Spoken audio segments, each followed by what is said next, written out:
What's poppin' everybody? This is Sabo94 on the WMCG Players channel. I'm doing a deck update video today on Perona. Two reasons for this. Number one, I am a bit underwhelmed by my previous deck video of her. To be honest, that deck video had a lot of flaws. There was just a lot of cards that I forgot to consider, and I ended up using a deck without running things like this guy and this guy. Basically, I did update it and then played a bunch of matches, but I never showed the deck update video.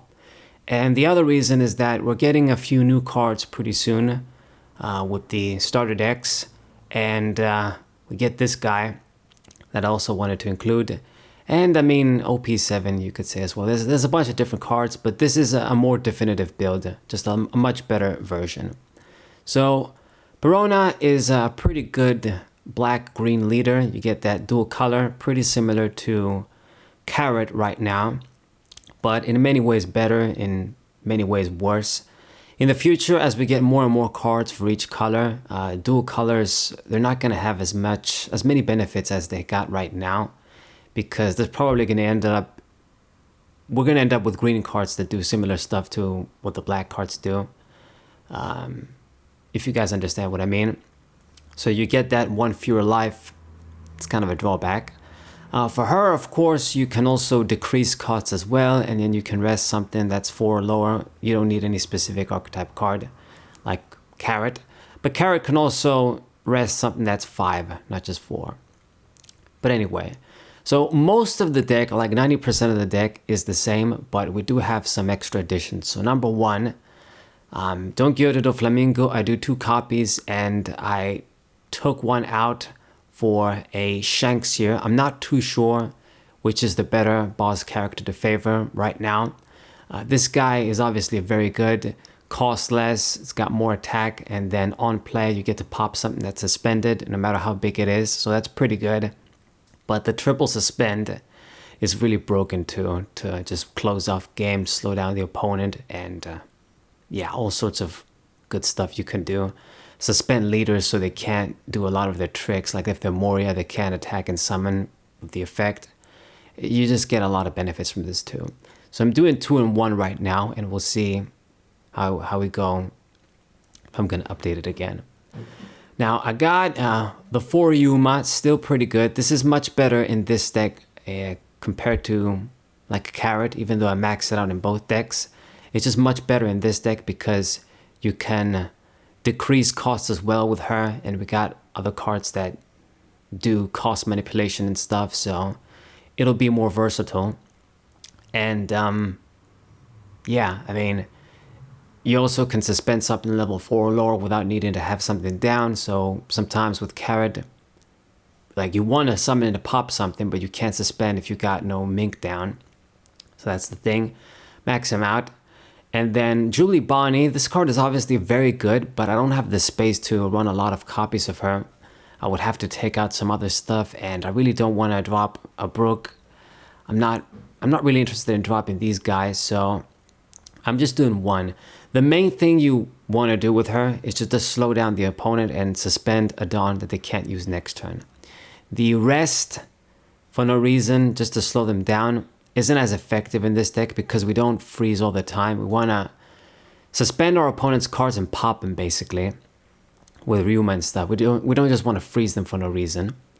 So that's why she's kind of, you know, not the same value as in the Carrot deck. I already touched on the Shanks, pretty good, and then max out the Kuzan. This is my +1 draw on summon. And when this guy, if he remains alive and he keeps attacking, you can decrease costs by a heavy amount, man. -4, broken card. And then you make your life easier to pop stuff with this guy and Ryuma. So broken basically, but mostly for the draw 1 +1, like Weevil in my blue decks. Gotta have our Stratoses in the deck, our +1s. And then this guy, Borsellino, you could actually maybe swap this for Pedro if you want to. They both have like their own utilities. They both have a counter in hand. Both got the same stats. This guy obviously won't be popped by effects, which can be useful. And his 6k always on your opponent's turn, which is pretty good. Pedro, on the other hand, if he dies, you can kill something 6 or low that's suspended, or slow down your opponent by suspending a Dawn, like her. And it actually works. It's not even like freeze. It's completely suspend. So if they didn't use it, they won't be able to use it. But I think Borsalino is still better. I might as well utilize the black aspect of Perona. It's just more consistent being that 6k. And once again, we don't really do... We're not all about freezing all day long like with Carrot. So Pedro probably isn't as good as this guy, but it is an option. Max out the Bartolomeo blocker, but mainly for a 2k counter in hand. Pretty good. And do the triple Rebecca. Before, I think I did 2, so I bumped her up to 3, I think. Basically, pretty good +1 once again. Revive, blocker. Got a few level 3s to summon. Usually this guy, but we can also do Bartolomeo or Vivi. So that's good.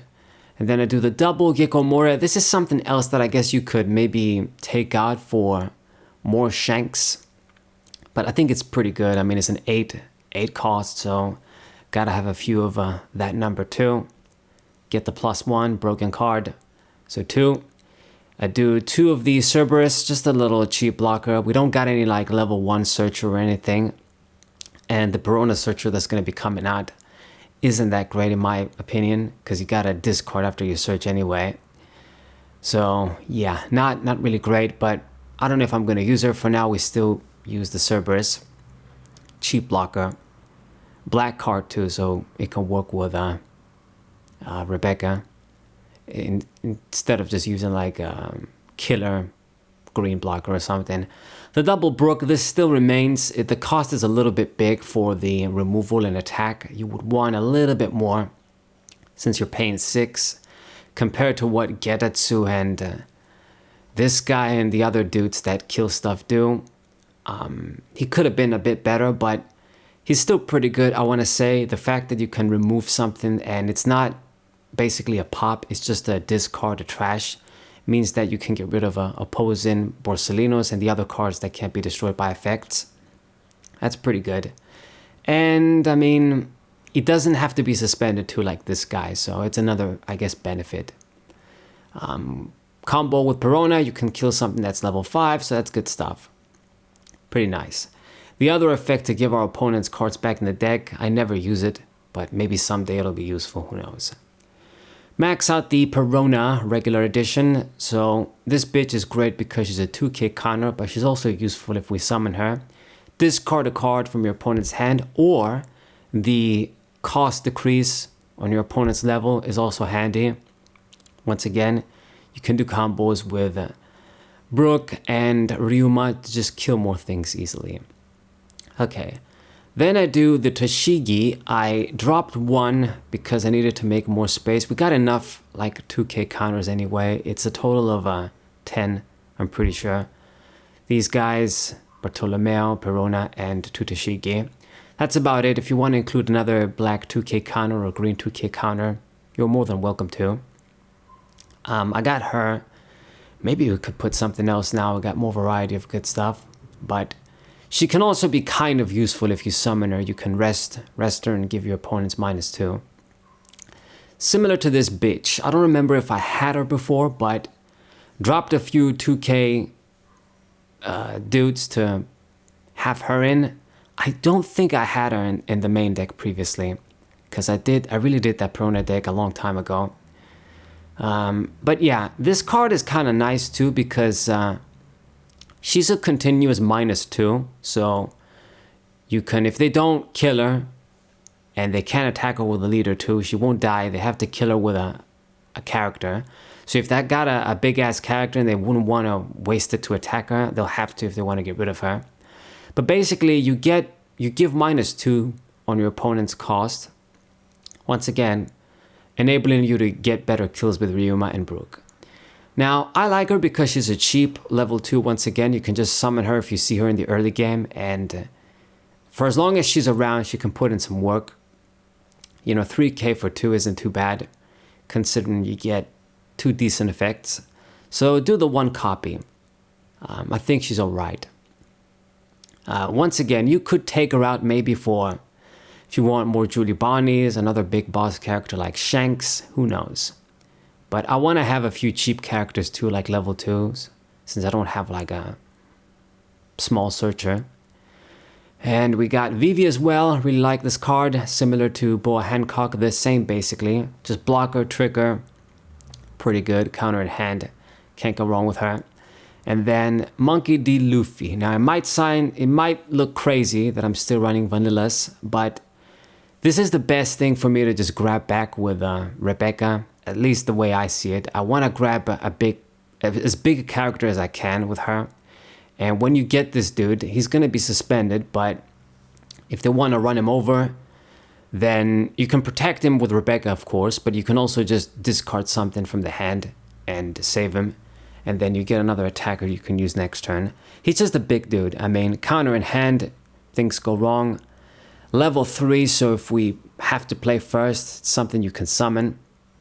It's just handy. I don't want to run like, what's the dude called? I forgot his stupid name. The dude that's always with Kobe. Helmeppo.